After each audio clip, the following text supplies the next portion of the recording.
Welcome to Jim Sells the Suncoast, your go-to podcast for all things real estate on Florida's beautiful Suncoast. I'm your host, Jim, your friendly neighborhood real estate agent, and each week we dive into the vibrant world of buying and selling homes while embracing a laid-back lifestyle that makes Florida such a paradise. In our episodes, we'll explore the latest developments shaping our communities and spotlight the incredible companies and industries that play a vital role in real estate, from movers to mortgage brokers, title agents to insurance pros. Whether you're a first-time buyer, a seasoned seller, or simply dreaming of that perfect beachside bungalow, we've got insights, tips, and plenty of local flavor to guide you. So grab your sunscreen and get ready to soak up knowledge, laughs, and a little sunshine as we navigate the Suncoast together. Let's make your real estate dreams a reality, one episode at a time. Welcome to Jim Sells the Suncoast. Today, I'm really excited to have Andrea Knies here from Realize Bradenton. We've talked a lot on Jim Sells the Suncoast about different developments and places to live. Now we're going to talk about why you want to come here, what's going on in the area, what's going on in Bradenton. She is intimately tied into the downtown or what's going on, and we're going to talk a lot about that. So, Andrea, I know you've been with Realize Bradenton for about 4.5 years and in the same vein for a little while. Welcome. Thank you so much. It's a pleasure to be here. Fantastic. So maybe we could talk a little bit about Realize Bradenton and its background. I know it formed a little while ago, 15, 16 years ago. And how does the cultural master plan guide your guys' work today? What are you doing? Yeah, so what's really interesting, Realize Bradenton is a nonprofit, and we have been around since 2010. But really, the seed of Realize Bradenton came from there was a cultural master plan that the city was doing, and they were conducting that in 2007, I believe, is when they began. And from that, they actually realized that there was a need to develop a master plan about how to utilize the arts, culture, and heritage of Bradenton to bring the community together. And that plan initially was just called Realize Bradenton. So it was the name of the plan they put together. And so that was completed in 2009. And part of that plan was, you know what? We need an organization to do this. This isn't just going to happen on its own. Somebody has to put the intention and the time behind it. And so that came together and they formed the nonprofit. Our founding director, Janat Isham, who a lot of people know, she was intimately into this creation of such an amazing organization. So we were founded officially in 2010, and we've been really moving forward to bring people together for exactly that reason, arts, culture, and heritage since then. Fantastic. How does your collaboration with the city downtown partners and sponsors strengthening the community as well as economic development down there? We 100% believe in the old saying that high tides rise all ships. We truly believe that is true. We've seen it happen over and over. And another one of the things we say is working together works. And that is another one of our favorite little sayings. So we work closely with the city. That is definitely one of our partners. We want to make sure that we're not duplicating efforts. It's about letting everyone do what they do best, and then we fill in the holes. And that's one of the things that makes being a nonprofit so amazing is that we're actually flexible. And we're able to change and pivot in a way that a municipality can't. Just because they have so many other things they have to worry about and things that they have to do. It's this processes that we're able to adapt to the changes and the changing needs of the community, which is, again, why it was decided that we'd be a nonprofit. It's amazing. And so with that, we work with we have cultural partners that we work with. We meet them on a regular basis to find out what they are doing, what they are planning, and areas of collaboration, not only between us and a cultural partner, but between the cultural partners as well. And one of my favorite examples, we had a cultural partners meeting, and the Bishop Museum of Science and Nature was going to have a stargazing event. And the person at the library said, "Oh, did you know you could check out telescopes?" And all of a sudden now there's this great collaboration that happens. So things are starting to become synergistic. So not only are we partnering with our sponsors and with our cultural partners and with the city, we are creating avenues for them to partner with each other as well. You have the ability to tap into each one and make those connections to Absolutely. synergistic, as you said, make it a little bit bigger than it would have been. So you run some signature events, BAMFest, Homer Wonderland, Bradenton Blues Festival. So what roles do these have in building community and local pride? So we have I think the event that people often don't think about, because it's actually 35 events, is the Bradenton Public Market that we do every week. And so that is every Saturday, October through May. And there's so much pride in that market. And it comes not only from our vendors who refer to each other as family and a community, but you have people who come every week. We see people bringing out of town guests, and they specifically are bringing them to the market because they feel like the market is the showcase of our city. Bradenton is referred to as the friendly city. And the number of times people say, we are bringing our guests here because this is what the friendly city embodies. And so I think that is a sign that people are proud of it when they bring other people to show them. So we see that with the downtown Bradenton Public Market. We see it with our Music in the Park series, which are free concerts on the Riverwalk. And then we also have an event, Winter Wonderland, which is incredible. Families add it into their holiday traditions. That's an amazing testament for how important it is to them. It's part of their family holiday traditions to attend this event and see it snow on Main Street. So we do believe it builds civic pride. And unfortunately, civic pride is one of those things that's tricky to measure. But I think you really do see it. If you walk down Main Street, Bradenton, you can feel it. You can feel it in the people who are smiling and saying hello. You can see it in the streets by how clean it is. We had one of our concerts at the park in the Riverwalk, and the city of Bradenton has incredible public works employees. And the gentleman that was there that night to take care of the solid waste, he stopped at the end of the night and said, look at that. I said, what are we looking at? He said, there is not a single piece of trash on this lawn right now. And I was like, you're right. I didn't pick any up. Cared. Everyone, we had thousands of people here for a concert, and they cared so much about this concert in this place that they threw all their trash away. That says something. So again, civic pride is hard to measure, but those are the moments when you can see it in action. Absolutely. They have pride because they want to do it again. You don't want to bring a friend to something that's not in great shape. Yeah. And you know what?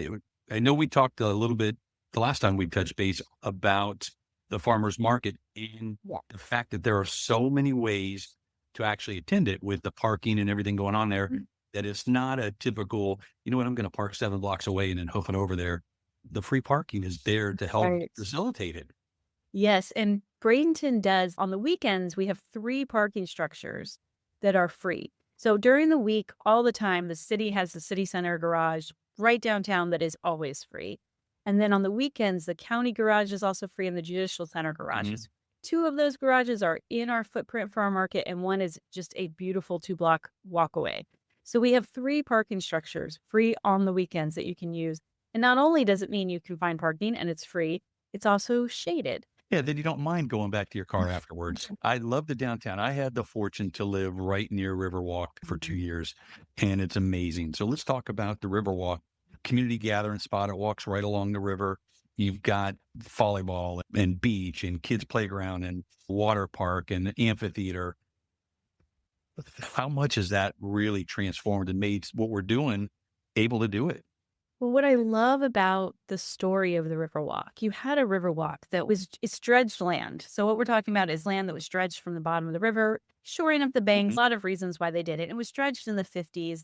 And then it was just empty. And it was locally known as the sand pile from the 1960s all the way up into the 2000s for over 40 years. And so many people had ideas, but nobody, it was one of those things that was such valuable space and so beautiful that everyone wanted to get it right. You didn't want to do something there that wasn't appropriate for that site. So when our organization was founded in 2010, that was actually one of the first things that our founding director tackled. And what she did, we didn't build the Riverwalk. We didn't design the Riverwalk. We went into the community, Realize Bradenton went into the community and asked them what they wanted. And that's how this was created. And then it became truly a community effort. The city really listened, and they worked with a design firm that really listened to what was happening and a local builder that built it with NDC construction. And so I think what's so wonderful and why that park is so beloved is that it actually was what the community wanted. So that's why you do have things like a skate park. Maybe skate park on a river isn't the first thing you're going to think of if you're the official, but it's used all the time, and it's a fantastic space. And we have Olympic skateboardists who have practiced and learned on that skate park. That's amazing. you have the large green spaces and you're going to see all kinds of activities happening there. You'll find kids kicking soccer balls around, but you're also going to find a family having a picnic sometimes. It just has become a space that the community owns as their own. And I think that so much has to do with the way it was developed and the thoughtfulness that was put into it. And so we use it for a lot of our events. We use it for Music in the Park, which are a free concert series in the spring. We use it for BAM Fest, which is Bradenton Art and Music Festival. It'll be March 28th in 2026. We take a mile of the Riverwalk and we just had visual art and demonstrations and music, everything you can think of. And another great thing about us being a nonprofit and being able to get sponsorships and grants is that we do these things free for the community, which we think is really important as well, because we don't ever want to limit anyone. If you have a family of 5 and you're trying to go to an event, there's a ticket price, it gets pretty pricey. So we want to make sure that everyone is able to attend these events as well. I think that plays a big part when you look at like the farmers market coming in there. If you're paying like a weekend event to a baseball game or a football game every weekend, you're probably not coming back. But the fact that you can get in there and walk around and experience all the different things with the regular vendors and the rotating vendors, a huge payoff for that. We love, and we do things that we call market magic days, where we add a little extra something to the market. So, for example, every year we celebrate the city's birthday. We have cake for the birthday. We sing to the town, but we just do little extra things in there just to add to it. This last May, when we celebrated the town's birthday, we had an open house at the Historical Records Library as well. So they had some things going on in there. And we love adding these little, like I said, we call them market magic days because we have so many people there. Let's just add a little extra something every now and then for the people that are attending. And I love those little things that maybe you wouldn't drive down there to go see a records building, but it's there and it's got the history and the fun stuff that can go along with it. Just puts that fun twist on it. Yeah. How are you involved with the Village of the Arts? Anything that goes on there with the artist home studios, galleries? So we are involved with them as a cultural partner, like we are with any of the others. So with the Village of the Arts, for example, when we do BAM Fest, so many of our artists are part of the Village of the Arts as well. We work with them collaboratively to make sure we're working on a few things for the next season. But it's a collaboration to make sure that we are able to work together and support each other through everything. What historical or heritage experiences should someone new to Bradenton explore? The heritage. So I do think the Historical Records Library, it's absolutely beautiful. I think that in itself, you can go to this old library, just gorgeous building, and they have all kinds of fun things. They have a postcard collection, but the Historical Records Library is part of an overall historical museums that we have in the county.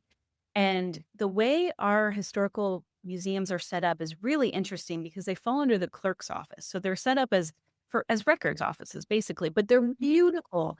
And so Manatee Village Historical Park is a space. It's a beautiful free space, free park. And what has happened is through the years, since it was founded in 1976, any historically significant building that was possibly going to be demolished and could be moved was moved to this space. So now it's interesting to think about buildings as historical records, but they are. And that's how the clerk is seen. So now you have these buildings in one space that you can see. We have a maritime museum that goes through and helps you understand all of the fishing in that industry of this area. And then we have an agriculture museum, and all of these are free. They are incredible to stop by. So definitely look into the historical museums that are owned by the Manatee County Clerk's Office. They're incredible. So walk us through then like a typical music in a park night. Who shows up? What's the vibe? What's going on? Music in the park. So music in the park is we get a local band. And so usually we have different followings based on who comes out that night. We used to have it in the amphitheater. Unfortunately, that only seats 400 people, and we got way too big. So music in the park is now, it's in Rossi Park, which is also known as the Pavilion. So we still have an elevated space for the bands to play. And it's a large grassy area. So people bring chairs, they bring blankets, they bring coolers, and they sit out. We have a couple of food trucks when you come to Music in the Park. It's always one like dinner truck and one dessert truck, but they are there. They are our local vendors. Again, people that you're going to see next door. They are people that live here in the area. And it starts filling up pretty early. The music starts at 6 and goes till 8. But sometimes people will come out at 5 o'clock just because they want to chit chat with their friends Right. before, pick their spot and have their picnic before the music starts. So it fills up. We also have a lot of people who, as you had mentioned, we have condos and apartments along the Riverwalk. So there are people who walk from their condos or apartments down. We have a lot of those. And then you have people who just were walking the Riverwalk and heard the music and stopped by, which is another piece. And then you also have people who pull up on their boats. So people pull their boats up along because we're right on the river and they can listen to the music and hear it from there. We know they hear it because we can see them dancing to it on their boats. So we have all of these people gathering together. And then, of course, we time it so that it's time to the sunset so that you get to watch the sunset over the river as the concert is ending. It's part of the essence, I think, of the entire event. But one of my favorite things, obviously, we have to work closely with the city of Bradenton. The Riverwalk is a city of Bradenton Park. And after the Hurricane Milton happened in October, we had our concert scheduled and we're going to have to just cancel. And the city said, you know what? This is really probably more important now than ever. Our community needs to get to be together. They need each other. They need the support. They need a place where they can relax their nerves for a little bit.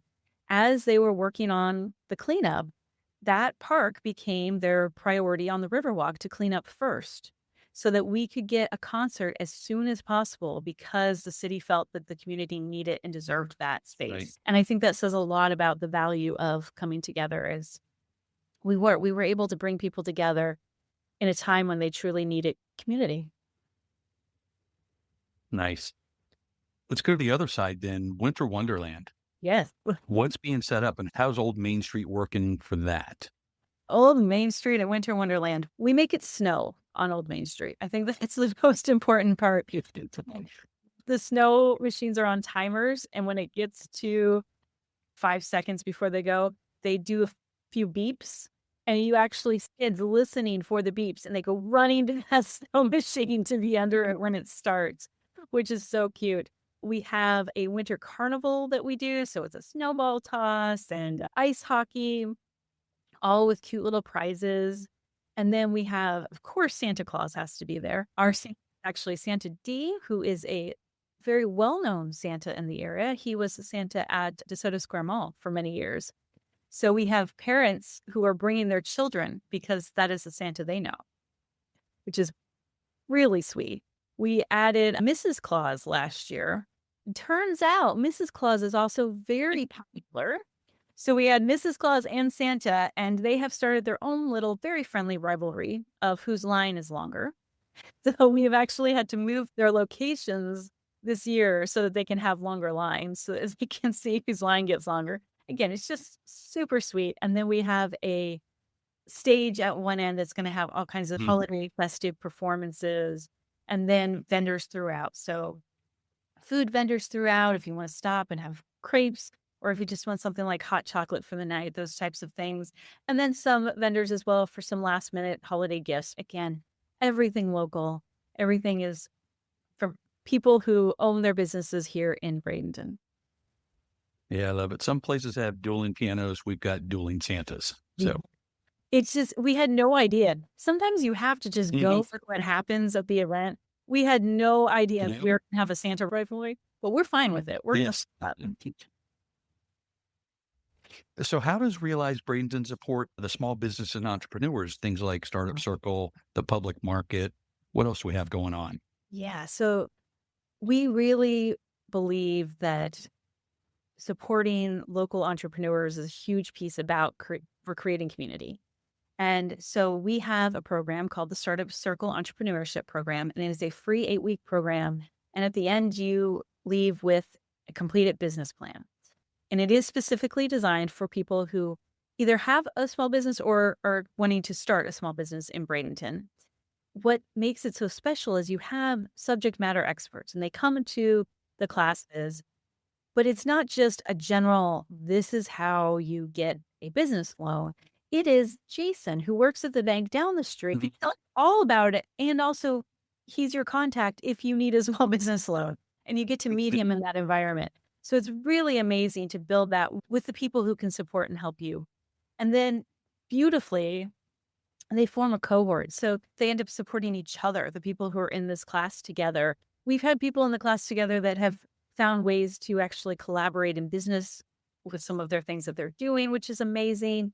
And then we have our market. So the Bradenton Public Market, what makes us a little bit unique to some others is that we do have part-time rental spaces. So that's a logistical nightmare, but we think it's totally worth it for the value.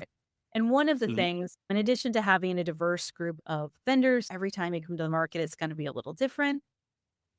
But we also think it's important to give small businesses a chance to try out their product. So you don't have to sign up for 35 weeks. You can sign up for one. You can sign up for a month. You can sign up once a month. It gives the small businesses a chance to say, okay, I have this product. I'm trying it out. This is what I'm thinking on pricing. Does this work? And we think it becomes its own little small business incubator, which is amazing. And then on the reverse side, we've seen people who have their stands and their businesses at the market, what the Startup Circle has done for their friends. Now, even though they have that business, they're going through the Startup Circle and they're refining their business. Right. So now their business at the market is even more successful. So it just works all around. And it's really great the way it all works together. It complements each other.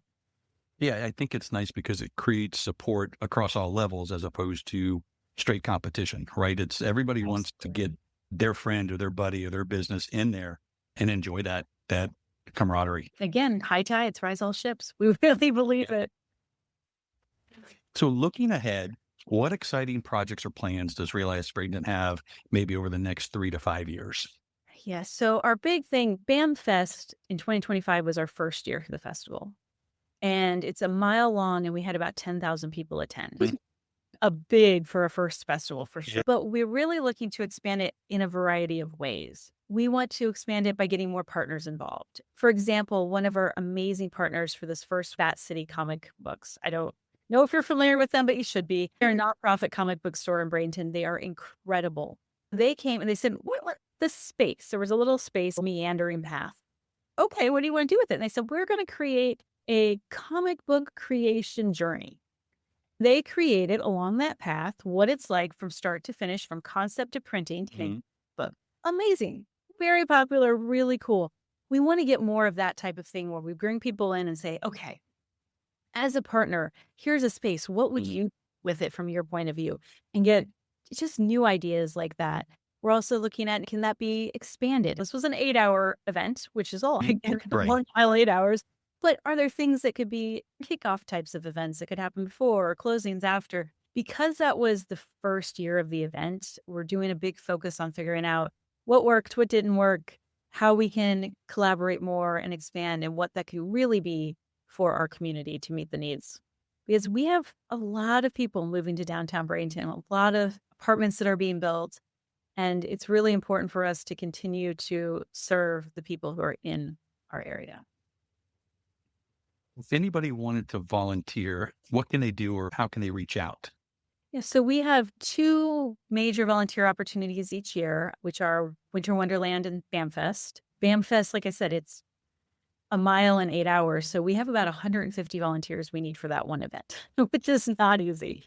So the easiest thing to do, you either can follow Realize Bradenton on social media. We have Facebook and Instagram, or go to realizebradenton.com and sign up for our newsletter. And we will send out our calls for volunteers when we have them for those 2 events. That's fantastic.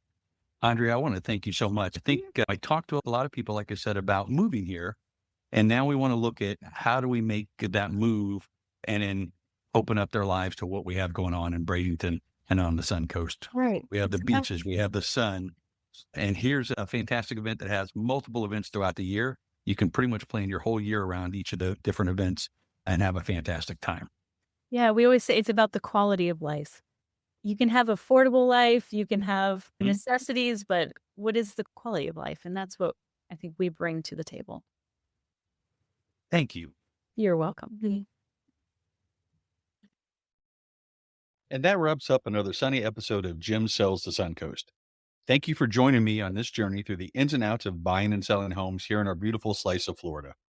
I hope you found valuable insights and a little bit of inspiration to help you on your real estate adventure. Remember, whether you're looking to buy, sell, or simply soak up the Suncoast lifestyle, I'm here to guide you every step of the way. Don't forget to subscribe and leave a review so that we can keep shining bright together. Until next time, keep dreaming big and let's turn those dreams into a reality, one home at a time.